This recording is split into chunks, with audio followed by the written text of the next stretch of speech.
नमस्कार, मैं शंभू कुमार सिंह और आप देख रहे हैं सदस्य। कोरोना से 45,000 मरीज एक दिन में आ रहे हैं। भारत में जो रफ्तार है वो दोगुनी रफ्तार है अमेरिका से भी। मतलब अभी अस्पतालों में जगह नहीं है। सोचिए करोड़ों लोग इसके चपेट में आएंगे, लेकिन इस देश में अस्पताल नहीं बन रहे हैं, नए मंदिर बन रहे हैं, उसके निर्माण हो रहा है, उसमें हमारे प्रधानमंत्री जाते हैं। सोचिए किसी ने ठीक ही कहा है कि शादी में 50, किसी के मरने पर 20, लेकिन मंदिर निर्माण में 200 होंगे। तो ये मंदिर चूँकि बीजेपी को वोट देता है तो वो करेंगे, लेकिन बहुजन समाज को क्या देखना चाहिए था वो समझिए। गुना मामले में जिस तरह से 2 अहिरबार दंपति को जहर खाना पड़ा था, उसकी SC/ST आयोग जो है मध्य प्रदेश जाँच कर रही थी, और उसके जो अनुसूचित जाति आयोग के अध्यक्ष थे आनंद अहिरबार, जब वो दफ्तर गए तो उनके दफ्तर में ताला मार दिया गया। बाबू ने कहा कि ताला मार दिया गया, आपको नहीं बैठने देना। आप सोचिए बीजेपी शासित राज्यों में कैसे सरकार चल रही है और इस देश के साथ क्या हो रहा है, आप कल्पना नहीं कर सकते हैं। और वो सिर्फ इसीलिए हो रहा है क्योंकि वो गुना में जो फैमिली हुई, जो घटना हुई है राजू अहिरबार और सावित्री अहिरबार वाली, उसकी जांच कर रहे थे। देखिए इस देश को कैसे उलझा दिया गया है और कैसे बीजेपी कांग्रेस बीजेपी एक दूसरे से चाल चलती रहती है और इस देश का बहुजन समाज फंसा रहता है। मैं लोगों से अपील कर रहा हूं, मध्य प्रदेश में चुनाव हैं, आप 24 की 24 सीट गैर बीजेपी गैर कांग्रेस के खाते में डालिए और देखिए सरकार कैसी औकात में रहेगी। मान्यवर साहब इसीलिए कहते थे कि मजबूत नहीं मजबूर सरकार चाहिए। आप कांग्रेस को वोट देते हैं, कांग्रेस के बीजेपी विधायक चले जाते हैं बीजेपी में। आप बीजेपी को वोट देते हैं, उसका क्या हाल होता है आप समझ सकते हैं। 119 से ज़्यादा अब तक विधायक कांग्रेस के बीजेपी में जा चुके हैं।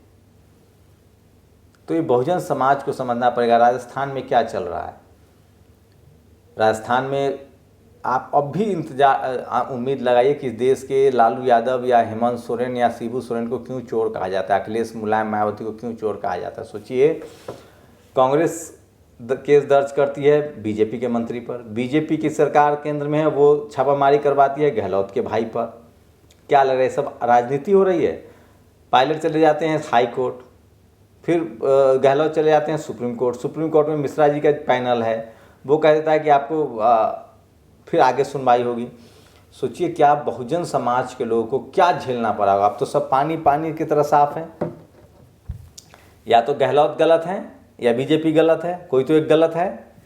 लेकिन यही चलता है इस देश में, ये नागनाथ सांपनाथ आपस में लड़ते रहते हैं और हम लोग को लगता है कि एक बार कभी नागनाथ ठीक है तो कभी सांपनाथ ठीक है। 60 साल तक सांपनाथ ने सत्ता चलाई तो हम लोगों ने कहा कि अब नागनाथ को देते हैं। नागनाथ 10 दूसरा टर्म में ही नरक कर दिया, अब हम लोग फिर सांपनाथ की तरफ जा रहे हैं। इससे निकलना पड़ेगा, बहुजन समाज के लोगों को समझना पड़ेगा और आपको अपनी पॉलिटिकल लीडरशिप की तरफ बढ़नी पड़ेगी।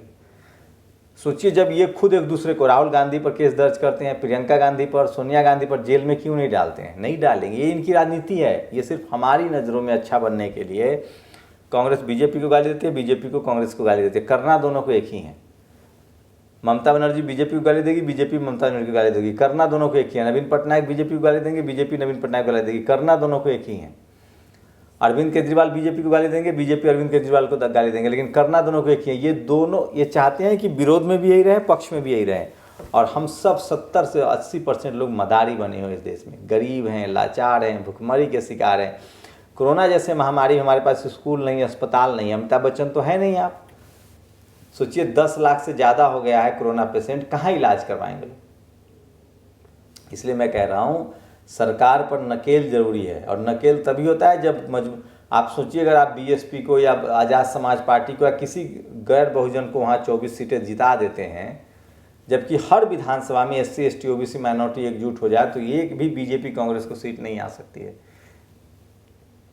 तो ये चल रहा है देश में, आपके लोग के साथ न्याय नहीं हो रहा है, आपके साथ। सोचिए बुद्धिस्ट पता ही मतलब सुप्रीम कोर्ट जाते हैं, सुप्रीम कोर्ट कहती है कि आप हाउ डेयर यू, आपकी हिम्मत कैसे हुई। आपके SC/ST आयोग के लोगों को ताला मार दिया जाता है बीजेपी की सरकार में। आपके 112 सांसद चिट्ठी लिखते हैं प्रधानमंत्री को कि OBC आरक्षण इंप्लीमेंट हो, उसका कुछ नहीं हो रहा है। 131 लोग हमारे सांसद बन के बैठे हो, उसका कुछ नहीं हो रहा है। वो छोड़िए सांसद MP छोड़िए, हम लोग 85% आबादी है, 90% हम ही गरीब हैं, हम ही लाचार हैं, हम ही बेबस हैं। क्या है इसकी वजह। इस देश में आपको समझना पड़ेगा, आपके राजनीतिक अधिकार को समझना पड़ेगा। आपके संवैधानिक अधिकार को समझना पड़ेगा। और इसलिए मैं कह रहा हूँ कि किसी ने एक सच्चा पोस्ट किया है, बड़ा सही पोस्ट किया, और वो आपको मैं अब धीरे धीरे से बताता हूँ कि आज की बहुजन समाज की बड़ी खबरें क्या हैं। मीडिया खत्म, लोकतंत्र खत्म, न्याय व्यवस्था खत्म, अर्थव्यवस्था खत्म, नौकरियां कारोबार बैंक खत्म, अमन चैन खत्म, बचा क्या? और टीवी अखबार इसमें भागीदार है। वो देखिए, कांग्रेस की सरकार होती तो भी टीवी वाले खबर दिखाते, मायावती अखिलेश तेजस्वी की होती तो दिखाते हैं, ईमानदार पत्रकारिता होती है। आज पत्रकारिता क्यों नहीं हो रही है? क्योंकि वहाँ SC ST OBC माइनॉरिटी के लोग नहीं है। आज जुडिशियरी से आपको न्याय क्यों नहीं मिल रहा है? क्योंकि वहाँ SC ST OBC माइनॉरिटी के लोग नहीं है। आपका भला नहीं हो सकता है मंदिर मस्जिद से। मैं फिर कह रहा हूँ, बहुजन समाज को आपको समझना पड़ेगा। मैं कोरोना पर 9,000 रुपये कहाँ खर्च किए गए? बिहार में 9,000 करोड़। हर जगह लूट मची हुई है, मतलब आप कुछ कह नहीं सकते हैं। वनवासी हुई हैं जिनके बाप ने उन्हें 14 साल का वनवास दिया। मेरे बाप ने मुझे कभी वनवास नहीं दिया, दारा सिंह रकम। तो ये लोग, तो ये मतलब क्या कहा जाए, मतलब इस देश में आपकी कोई मतलब खैर खा लेने वाला नहीं। सोचिए, चीन पर किस तरह से लगातार झूठ बोला जा रहा है। चीन पीछे हटने को तैयार नहीं। LAC पर अभी उसके 40,000 सैनिक तैनात हैं। सोचिए, इस देश की मीडिया बहस नहीं करती, अखबार सवाल नहीं पूछता है प्रधानमंत्री से। अगर मुलायम सिंह प्रधानमंत्री होते, मायावती प्रधानमंत्री होती, तो यही मीडिया आग लगा देती देश में। ये आपको समझना पड़ेगा किस तरह से बहुजन समाज के लोगों के साथ लगातार प्रॉब्लम होते हैं। उनके मुद्दों को कोई उठाने वाला नहीं है। तो ये आपको समझना पड़ेगा। ये सब वो बड़ी खबरें हैं जो मैं आपको बता रहा हूँ, और बहुजन समाज के लोगों को समझना पड़ेगा, क्योंकि आपके लिए सबसे ज़्यादा मुश्किल है। कोरोना से बीमार होंगे, आप मरेंगे। छोटे छोटे काम रोजगार चौपट आपका हो गया है। ये कोर्ट कचहरी, ये दिन भर टीवी में आप राजस्थान बीजेपी राजस्थान कांग्रेस देख रहे हैं। आपके मुद्दे कहाँ हैं? आपका रिजर्वेशन कहाँ है? आपका आरक्षण कहाँ है? आपको बैंक से लोन नहीं मिल रहा है, आपको कॉर्पोरेट नहीं मिल रहा है, आपके बच्चे के स्कूल नहीं है, ऑनलाइन पढ़ाई में आपके पास कंप्यूटर नहीं है, मोबाइल नहीं है। आपके बच्चे कैसे आगे सस्टेन करेंगे? एक नौकरी सहारा था, वो भी निजीकरण हो रहा है सब जगह। बहुत बुरी हालत है। इसलिए मैं कह रहा हूँ, किसी भी तरह के अफवाह से निकलिए। जिनको मंदिर से अधिकार मिलने हैं वो मंदिर जाए, जिनको संविधान से अधिकार मिलना है वो संविधान बचाएं। आप लोग को क्या लगता है किससे अधिकार मिलेंगे आपको? सोचिए, जब आपके MP IAS IFS ये सब बोलने की हिम्मत नहीं होती, आपके पत्रकार नहीं है इसलिए हालत है, आपके पास टीवी चैनल नहीं है, अखबार नहीं है, इसलिए आपकी ये हालत है। इसलिए सोशल मीडिया को मजबूत कीजिए और आप इससे जुड़िए, सरोकार से जुड़िए। और मैं इन तमाम इस देश के SC ST OBC माइनॉरिटी के बहुजन नेताओं से, प्रोफेसर्स, डॉक्टर, इंजीनियर से अपील कर रहा हूँ कि आप लोग आइए और अपनी बात कहनी पड़ेगी आपको। अगर आप नहीं कहेंगे तो आपकी कोई सुनने वाला नहीं है। आप जो भी पत्रकार हों, डॉक्टर हो, इंजीनियर हो, प्रोफेसर हो, आपको मजबूर इसीलिए किया जा रहा है, आपको लाचार बनाया जा रहा है, बेबस बनाया जा रहा है। आपको लड़ना पड़ेगा आपकी अपनी लड़ाई। आप लोग की क्या प्रतिक्रिया, अपनी प्रतिक्रिया जरूर दीजिए। आपका भला कहाँ से होने वाला है? आपके लिए मंदिर जरूरी है, स्कूल जरूरी है, अस्पताल जरूरी है। ये सबसे बड़ा मुद्दा है जिस पर आपको बात करनी पड़ेगी। बीजेपी राजनीति करेगी क्योंकि उससे वोट मिलता है, लेकिन बहुजन समाज के जो नेता हैं उनको अपनी राजनीति नौकरी, स्कूल, कॉलेज को लेकर करना चाहिए, ताकि उनके समाज का भला हो सके। और अगर आप ऐसा नहीं कर रहे हैं तो आप एक दूसरे को ठग रहे हैं। आप उसी को नेता मानिए जो लगातार सड़कों पर निकल रहा है, जो संघर्ष कर रहा है। हर किसी के मन में दहशत है। क्या मतलब इतना डर, मैं भी 15 साल से पत्रकारिता कर रहा हूँ, मैंने इतना डर कभी नहीं देखा था। और बहुजन समाज के जो पढ़े लिखे SC ST OBC माइनॉरिटी के जो पढ़े लिखे लोग हैं वो डरे हुए हैं, वो आवाज़ नहीं उठा रहे हैं। आपको अपनी आवाज़ उठानी पड़ेगी, नहीं तो चुप रहेंगे तो भी मारे जाएंगे। इससे अच्छा है कि आप सम्मानजन, जीतता वही है जो लड़ता है।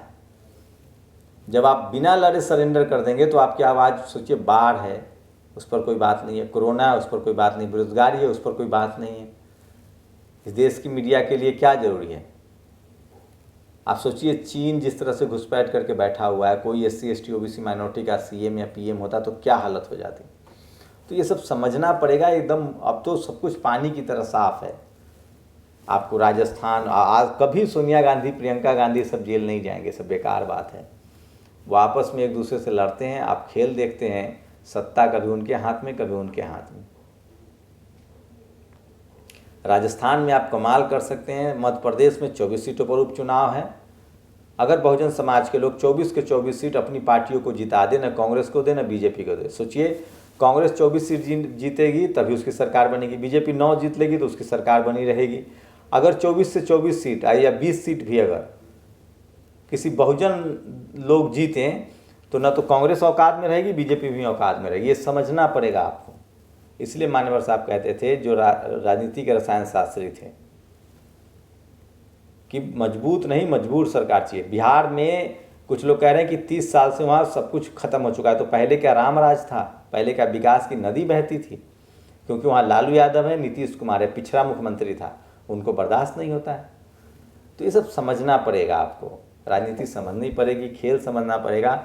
और हम लोग की यही कोशिश है कि एक पत्रकार के तौर पे आपको क्या चल रहा है राजनीति में वो बताया जाए, समझाया जाए। लेकिन फाइनली आपको डिसीजन करना है।